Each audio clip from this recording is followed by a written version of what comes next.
everyone, welcome to my channel. I am Beth, the student nurse. This is a vlog channel about my journey becoming a nurse.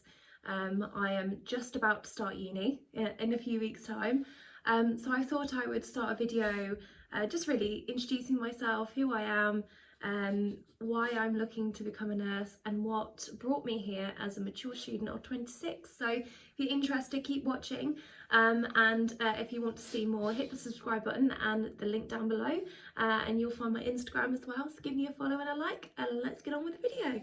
Forgive if my dogs interrupt the video, this being one of them. Say hello, Napoleon. I'm just going to talk about how I came to start to become a nurse, what has brought me here, why I have sort of come to this realisation now, and I didn't do it when I was 18, and really, yeah, how I feel and what logistically made me feel like I could do this, because I know a lot of mature students feel like they can't, because of work commitments or family commitments or financial commitments. I know I was worried about my mortgage, so I just want to iron a few things out, hopefully help any of you guys that are interested in changing your career and becoming a nurse, yeah, hopefully I can spread a bit of positivity and inspiration in this world, because the world could do with a hell of a lot more nurses. Just to start off, the reason why I wanted to become a nurse is sort of like the typical cliche, oh, you know, I was ill or a family member is ill, and yes, that's exactly why I wanted to do it. So I've looked after gravely ill family members, and I've also been in and out of hospital myself when I was a child. So hospitals are, how do I say, like a really weirdly familiar place for me. I know it sounds strange, but I feel comfortable in hospitals. I always have.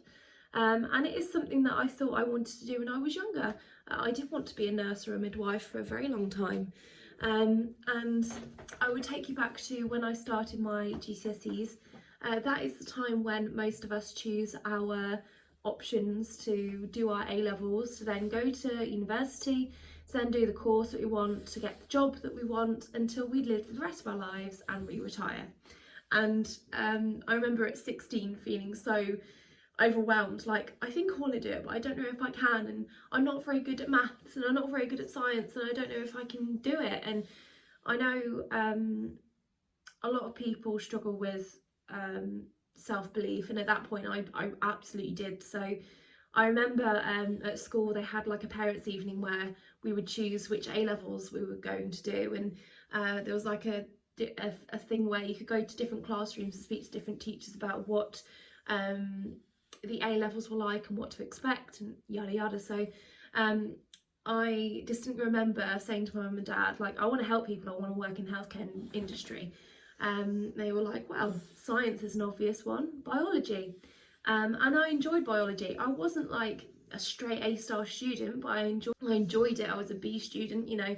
It wasn't something that I was terrible at, but it also wasn't something I was really good at either.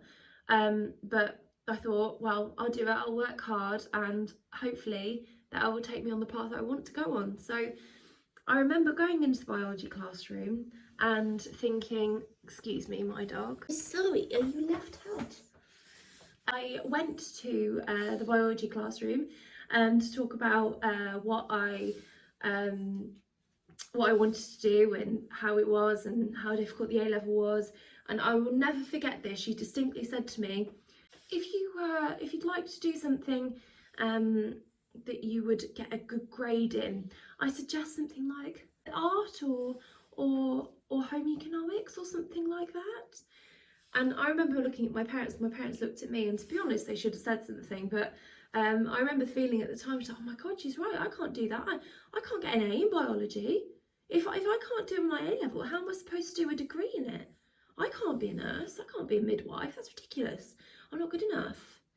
And that spurred me on to go down a different direction of healthcare, which was nutrition. So instead of, a lot of people do sciences for nutrition anyway, but we'll get to that in a minute. So I did home economics, art, classical civilization and RS, because I was more of an analytical thinker rather than memorising things type of person, which I can do now, but at the time I didn't think I could.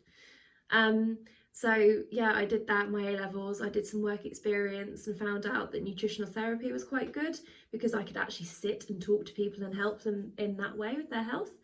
So that's what I did. I trained to be a nutritional therapist after school. I didn't go to university like everybody else. I went to a specialist college. So in turn, that meant that my qualification was very niche and very specific.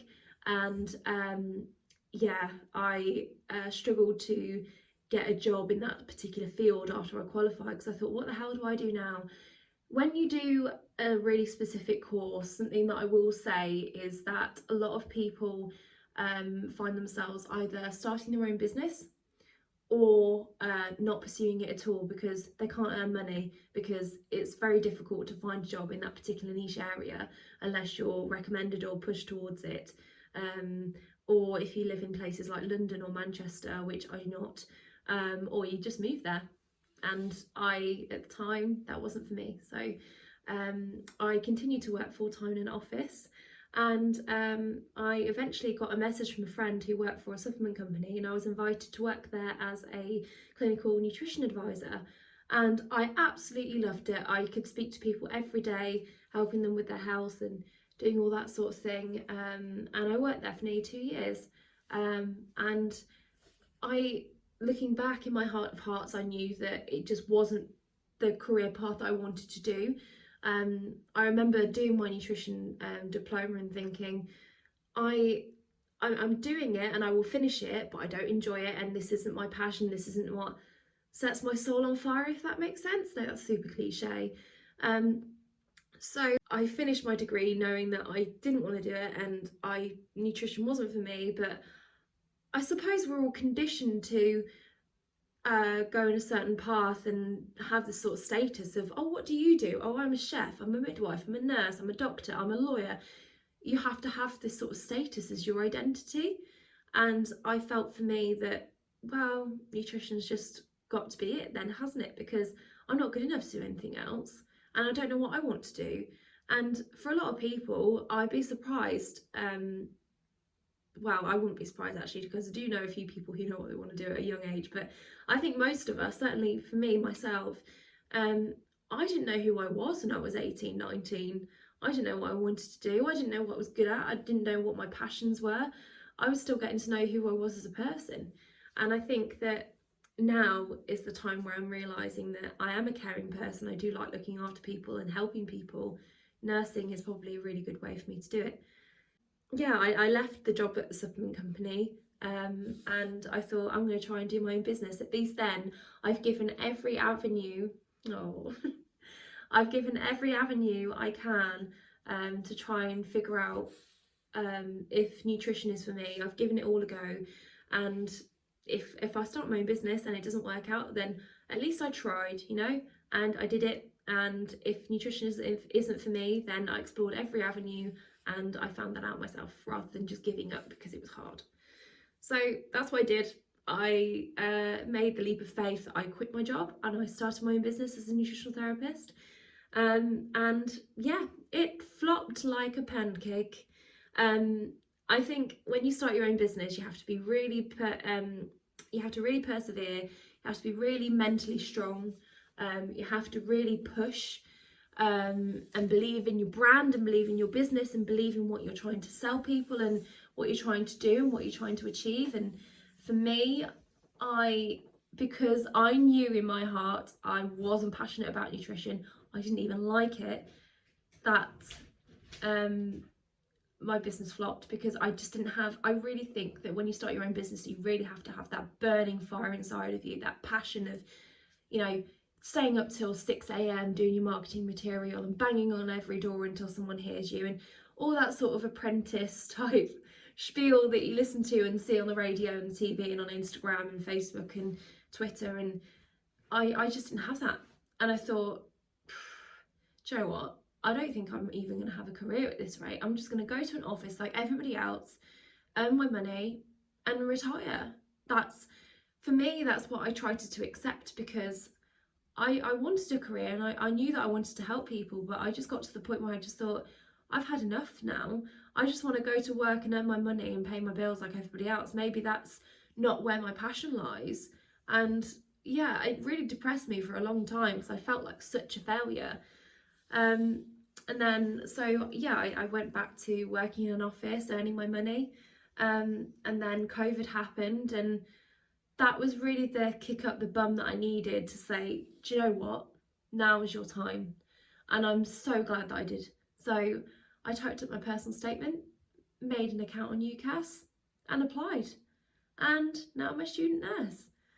I'm honestly looking back at it, I'm just like, it's really tempting to just think or find excuses not to do it, especially as a mature student, because when you're 18 it's like, well, everybody else is going to university, so I may as well be a nurse, you know. It's not about that, it's about finding your calling, and I do believe that nursing is my calling, and it's taken me this long to be brave enough to hear it. And yeah, I am actually really proud of myself for doing it. And not to sound big-headed, but I do think that that is the ultimate act of self-love, is to listen to what you want to do and what makes your soul happy. And for me, nursing's it.